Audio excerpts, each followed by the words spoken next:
What's good, everybody? Welcome back to the channel. It's your boy Rambo Leak and my wife Rambo Wife. She's not going to talk much today because she's not feeling well. She doesn't have COVID. She doesn't have COVID. She is not. I was supposed to say it. Hey y'all, welcome back to the channel.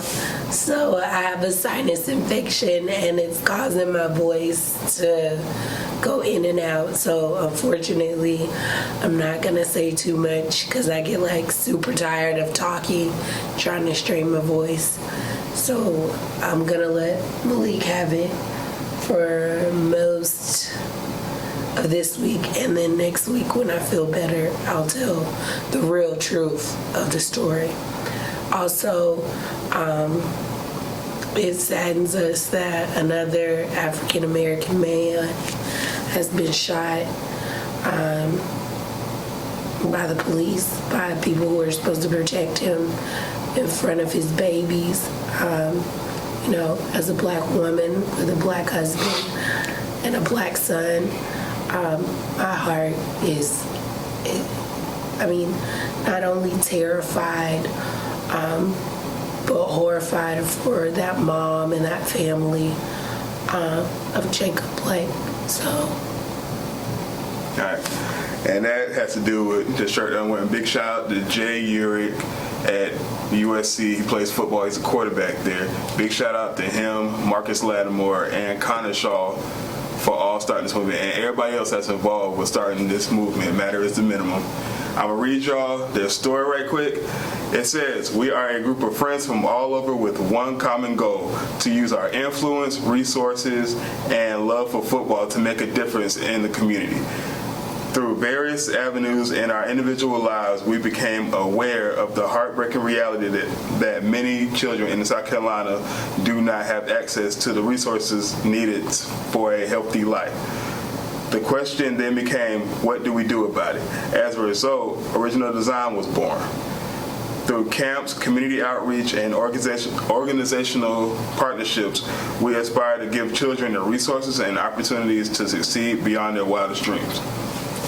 So, big shout out to URICH, Marcus Lattimore, and Connor Shaw, and everybody else that's involved. Just to name a couple of players that are involved, DeCarrion Jordan is involved, and also Israel Mukwamu. So big shout out to y'all, and continue to do what you're doing. I'm in full support of y'all. Absolutely. We're in full support of all athletes using their platform to protest, because if they didn't protest, nobody would notice. They are using their platform in the right way, because if they were your normal black man in the street, that could be them laying on the ground. Yeah, so as y'all can see, this topic this week on Storytime with the Wilsons is extremely sensitive, and we're going to talk about the hardships of being black in America that we face and that we see. So, welcome to another episode of Storytime with the Wilsons.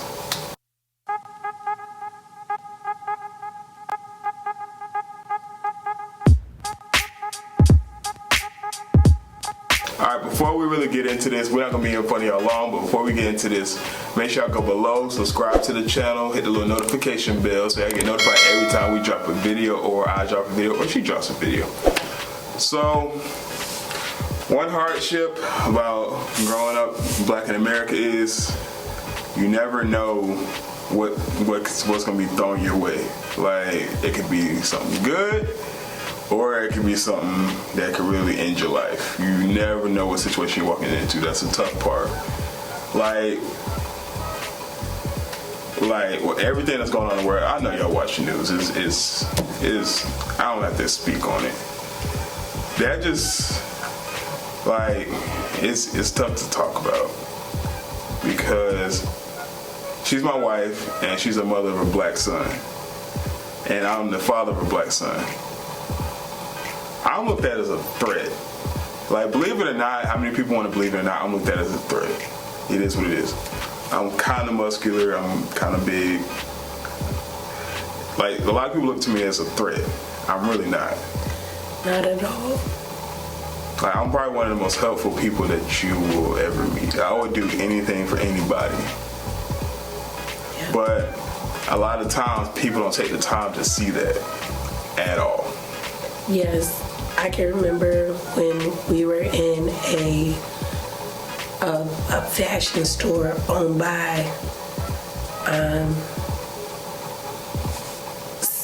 people of Asian descent. And when I went there by myself, nobody followed me around. They didn't check on me. I mean, they did keep a good watch on me because I guess they thought I could steal something. But when I brought Malik in there to go flower girl dress shopping, it was terrible. They had a lady follow us around everywhere we went. Like, literally. Like, and then we split up just to mess with her. She didn't know what to do. Right. And we made sure of it. That day was the day we promised each other that we would try to seek out all African American businesses in our wedding because we wanted to feel comfortable with the people and the businesses that we used, and vice versa. We wanted them to feel comfortable with us. Yeah, that. And another tough thing that we have to deal with is, I sad to say it, I got some friends that are part of the force, but police. Scariest thing for any African American person right now is getting pulled over. For one, you don't know if that's gonna be your last breath, last time seeing anybody, you never know. See me, I'm a CWP holder. I'm a smart gun owner.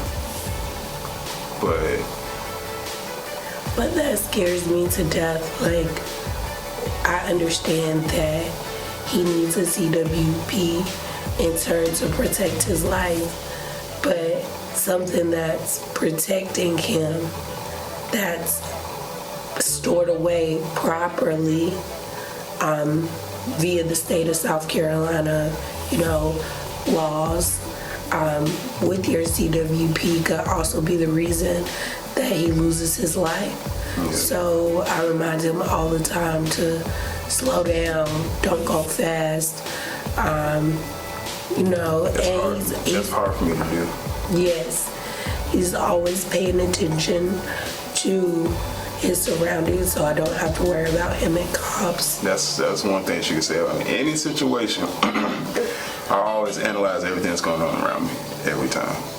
So he will slow down, but it does scare me. Like if a police officer is behind us in the car and we don't know if they're gonna pull us over or, anything. It is frightening, to be honest. Yeah, it is tough. It is extremely tough growing up in this country. Like, police force says to protect and serve, but who are you really protecting and serving? Like, honestly, are you protecting and serving everybody or a selected group? And please don't get us wrong. The police officers that are right and that do an amazing job, we thank you and we appreciate you.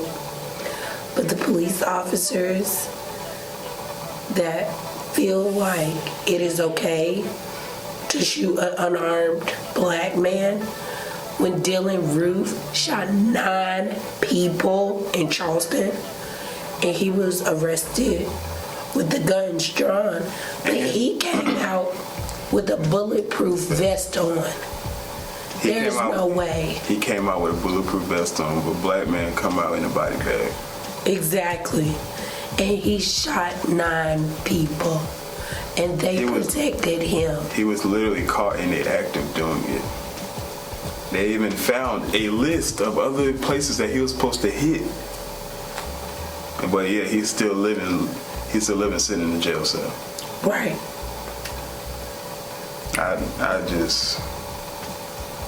I'm sorry. Even if it's a half a gram of weed, it's not worth dying for. It's really not. And if you really like, I don't care for police officers. I really don't care. But if you're really that afraid, well, you got to put your hand on your gun every time you go to somebody who's like African American or Hispanic or any other race. If you gotta feel like you gotta put in your gun for a simple traffic stop, go find another job. Like, just simple.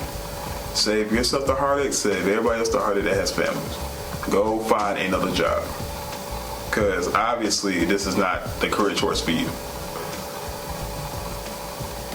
I completely agree. You shouldn't have to put your hand on your gun every single time you stop somebody in traffic. That's the scariest thing. I see it all the time, even with me, even in public. If an officer walks up on me in public, he always has his hand on his gun. You know how frightening that is? She doesn't know, but it happened. One time it happened with my son. Oh my gosh, when did that happen? I think it was at the mall or something. And I wish I was there because I would have gladly stepped right in front of him and the police officer, because you're not gonna kill my husband and you're not gonna kill my husband in front of my son while I sit back and watch. You'll have to take me to jail too. And that is a promise. That's not the first time that's ever happened to me either. It's happened multiple times. I got pulled over a few times, or just like being in public. Yeah. Even like driving down the road, I can remember we were following each other to Gaffney, and I was trailing him and he was speeding, but I couldn't call him to tell him, slow down, slow down. So in order to prevent the police officer from pulling him over, I had to get up on his bumper and ride his bumper. And I slowed down too. Yeah, he did slow down, but I rolled his bumper so that the police officer couldn't catch his speed, so that the police officer couldn't pull him over. Yeah. Because that's just how scary of a world it is. Like, we are one traffic stop from our death. Yeah. A lot of people don't understand, and a lot of people won't understand. That's just the way the world is. But a lot of people will understand. And there's much worse stories. I got friends that have worse stories. I got friends who can't even tell their stories. Yeah, absolutely. It's sad. But as y'all can see, everybody is really getting tired of it. Like NBA's, WNBA, what team was that? The Washington Mystics. You seen the shirts. And you see they did not play. And it's playoff time. They're talking about canceling next season. Enough is enough. This is how things get done. Speak up. If you got a platform, speak up. And it's time for us to really work together and start working against each other. Yes. And one more thing. It's time for the NFL. I hate to say it because I love football so much. My daddy was a football coach.